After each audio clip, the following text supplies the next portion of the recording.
I was just listening to an old recording of mine, and it actually hasn't even come out yet, but I recorded it months ago, and I'm uploading them now. And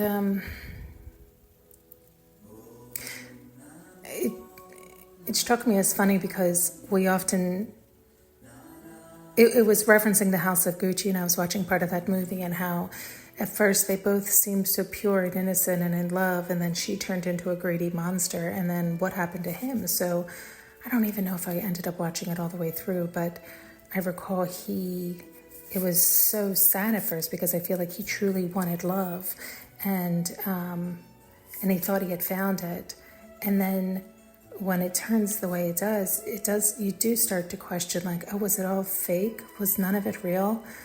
Was I fooled? Was I disillusioned? Was I tricked?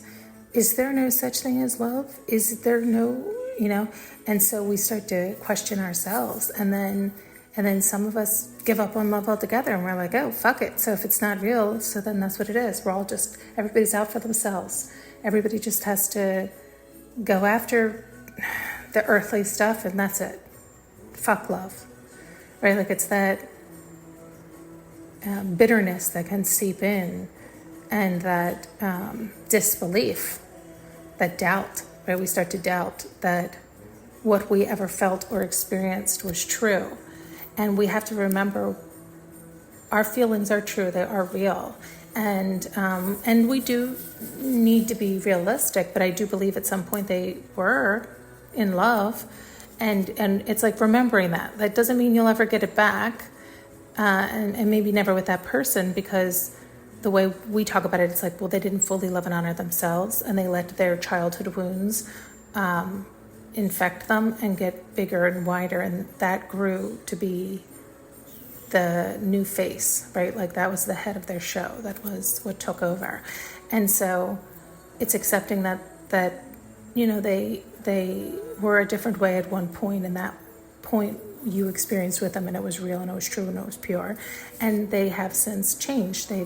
They've chosen to go down the path they've chosen, a different direction. And so you can choose to go down a path that doesn't serve you either, or you can keep your heart open and discover another who wants that too. And sometimes it's discovering another who's been through the battlefield as well, so that they have chosen as well. They too have chosen to keep their heart open. They too have chosen to still believe in love. They too have chosen to still know what their truest heart's desire is and go after it, and not give up on it, and settle for something else.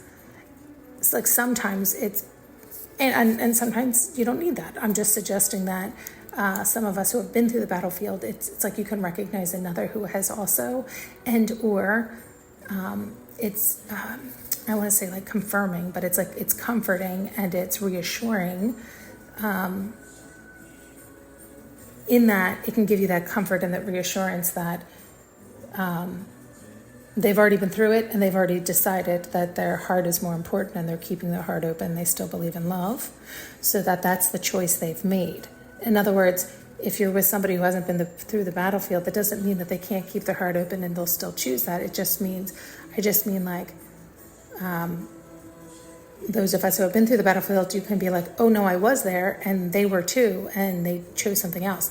Now, somebody who's been through the battlefield can still make a different pivot or a different choice anywhere down the line, but it gives you some piece of comfort that, oh, you got it, and you still chose to love yourself. You still chose to keep your heart open. You still chose to go after your heart's desire. Can at times bring us that comfort that we're not as likely to be bamboozled, because they too are aware of what it can look like, and how it can go and where it can go. And they've said, no, thank you. I'd rather have love. Thanks so much for tuning in and listening. You can now purchase an audio journey with me using the link below.